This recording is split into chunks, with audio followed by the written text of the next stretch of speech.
وَلَقَدْ يَسَّرْنَا الْقُرْآنَ لِلذِّكْرِ فَهَلْ مِن مُّدَّكِرٍ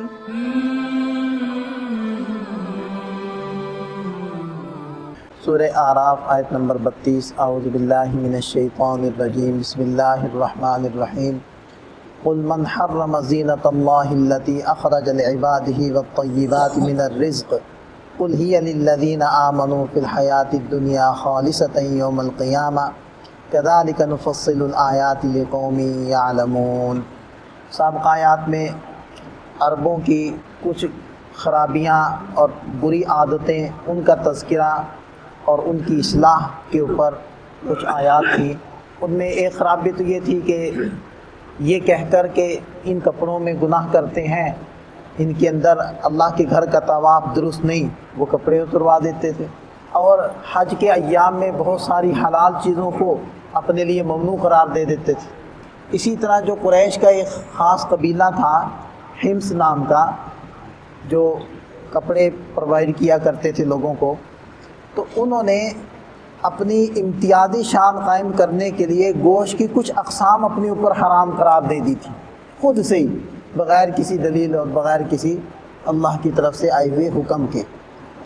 تو ان تمام لوگوں کی اصلاح، اور اسی طرح ایسے لوگ جو اللہ تعالیٰ کی نعمتوں کی قدر نہیں کرتے اور ان کو استعمال نہیں کرتے، ان لوگوں کی اصلاح کے طور پر اللہ تعالیٰ نے یہ آیت مبارکہ نازل فرمائی، ارشاد فرمایا، قل اے نبی صلی اللہ علیہ وسلم آپ فرما دیجئے، من حرم زینت اللہ، کس نے اللہ کی زینت کو حرام قرار دیا، یعنی اللہ نے جو زینت کی چیزیں نازل کی تھی کس نے ان کو حرام قرار دیا؟ التی اخرج لعبادہ، جو اللہ نے اپنے بندوں کے لیے نکالی، والطیبات من الرزق، اور پاکیزہ رزق کس نے حرام قرار دیے؟ اس میں جہاں عربوں کی عادات بد کی اصلاح ہے، وہاں ہم سب کے لیے اس کے اندر اصلاح کا پہلو موجود ہے کہ اللہ تعالیٰ نے جس شخص کو جو نعمت عطا فرمائی ہے اس کو چاہیے کہ وہ اس کو استعمال کرے۔ اللہ کی دی ہوئی نعمت کو استعمال نہ کرنا، یہ بھی اس کی نعمت کی ناقدری اور ناشکری ہے۔ جب نبی پاک صلی اللہ علیہ وسلم کے پاس نہ ہوا تو فاقہ بھی کیا، اور جب ہوا تو استعمال بھی کیا۔ لہذا صحابی کہتے ہیں کہ ایک مرتبہ آپ علیہ السلام تشریف لائے تو آپ علیہ السلام نے جو چادر پہنی ہوئی تھی وہ 1000 درہم کی تھی، یعنی اس زمانے کی مہنگی ترین چادر آپ علیہ السلام نے پہنی۔ امام مالک رحمۃ اللہ علیہ کے بارے میں آتا ہے، مسجد النبوی میں درس حدیث دیا کرتے تھے کہ روزانہ ایک جوڑا نیا پہنتے تھے، دوسرے دن نہیں پہنتے تھے اس کو، کسی غریب طالب علم کو صدقہ کر دیتے۔ سال کے 365 سوٹ پہلے سے ان کو سلوا کر دے دیے جاتے تھے، اور وہ روزانہ ایک نیا سوٹ استعمال کرتے تھے اور اس کو صدقہ کر دیا کرتے۔ تو اللہ تعالیٰ کی نعمتوں کو استعمال نہ کرنا، نعمتیں موجود ہیں پھر بھی چھپا چھپا کر رکھتا ہے۔ اللہ نے جس کو موٹر سائیکل کی حیثیت دی ہے اس کا سائیکل استعمال کرنا، جس کو گاڑی کی حیثیت دی ہے اس کا موٹر سائیکل پر ہی ساری زندگی دھکے لینا، یہ ناقدری ہے اس کی نعمتوں کی، ناشکری ہے۔ جیسے کہ یہ بھی غلط اور ممنوع طریقہ ہے کہ اللہ تعالیٰ نے اس قابل کیا نہیں ہے، خام خواہ زبردستی قرض لے کر اور اپنا سٹیٹس قائم کرنے کے لیے وہ اپنی حیثیت سے بڑھ کر لباس اور حیثیت سے بڑھ کر پوشاک اور خوراک اور رہائش اور سواری استعمال کرتا ہے صرف دکھلاوے کے لیے یا اپنا سٹیٹس قائم رکھنے کے لیے، جیسے کہ یہ غلط ہے۔ اسی طرح جو اللہ نے اس کو حیثیت دیا اس سے نیچے اپنے آپ کو کرنا، یہ بھی غلط۔ دونوں انتہاؤں سے بچنا ہے، جب جو اللہ نعمت دے اس کو استعمال کیا جائے۔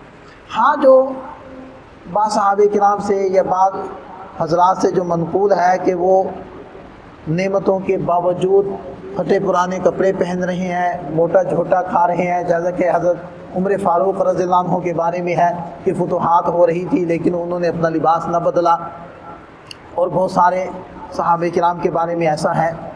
تو دیکھیں، اس کی دو وجوہ تھی۔ پہلی وجہ تو یہ تھی کہ جو کچھ ان کو ان کے حصے کا ملتا تھا وہ فوری اس کو صدقہ کر دیتے، تو اپنے استعمال کے لیے ان کے پاس بچتا ہی نہیں تھا۔ دوسری وجہ یہ تھی کہ دیکھیں فتوحات جاری تھی، اموال اکٹھے ہو رہے تھے۔ حضرت عمر فاروق رضی اللہ عنہ کی شخصیت، ان کی ذات ایک مقتدا تھی تمام علاقوں کے گورنروں، امراء اور حکام کے لیے۔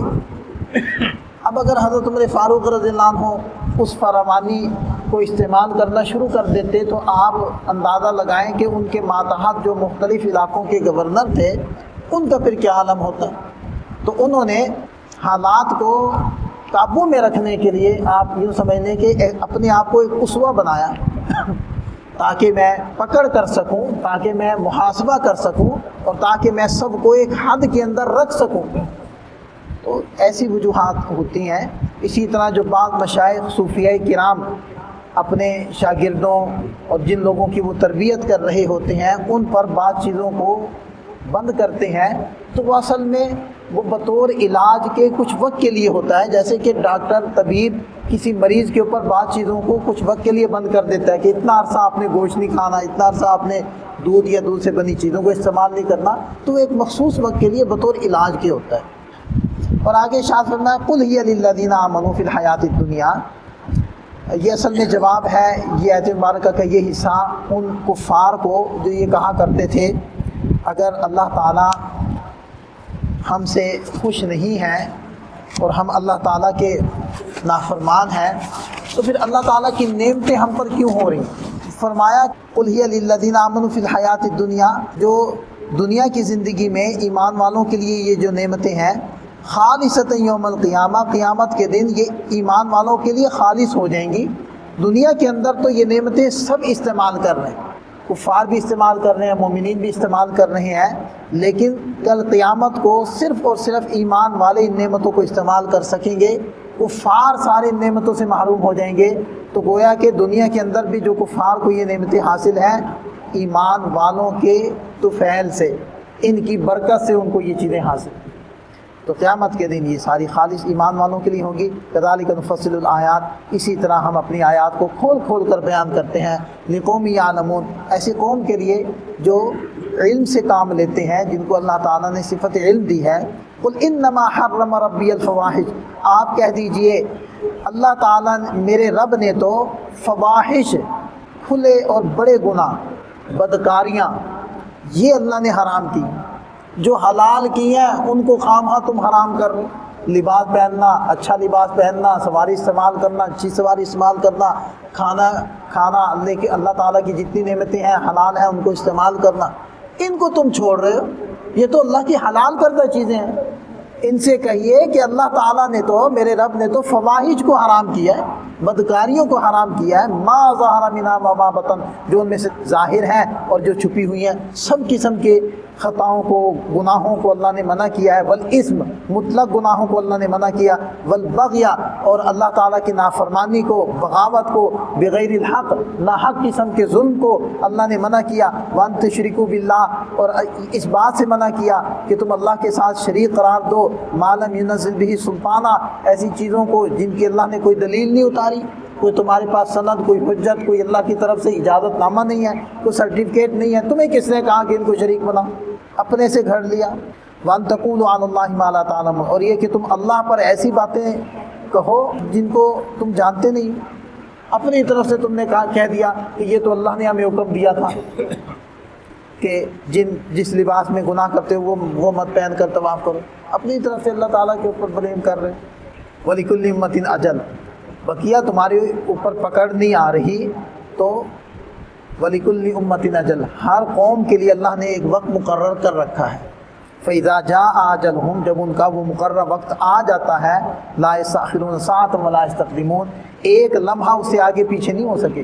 تو چاہے وہ مقرر وقت عذاب کی شکل میں ہو، چاہے وہ ہر ایک کی موت کی شکل میں ہو، تو اس کا اجل کا معنی آپ موت بھی کر سکتے ہیں، اجل کا معنی ان قوموں کے اوپر آپ عذاب بھی کر سکتے ہیں۔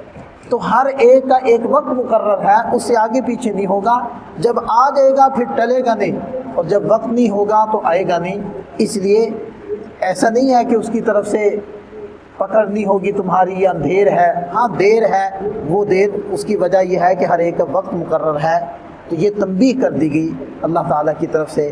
اللہ تعالیٰ ہمیں سمجھ عطا فرمائے۔ اپنی نعمتوں کی قدردانی کی توفیق عطا فرمائے۔ اس لیے دیکھیں کہ یہ ضابطہ اپنے ذہن میں رکھیں کہ کسی بھی اللہ کی حلال کردہ چیز کو حرام قرار دینا یا حرام کردہ چیز کو حلال قرار دینا، یہ سیدھا سادہ کفر ہے۔ جو حلال ہے وہ حلال ہے، جو حرام ہے وہ حرام۔ ہمیں کسی کو اجازت نہیں ہے کہ وہ حلال کو حرام قرار دیتا پھرے یا حرام کو حلال قرار۔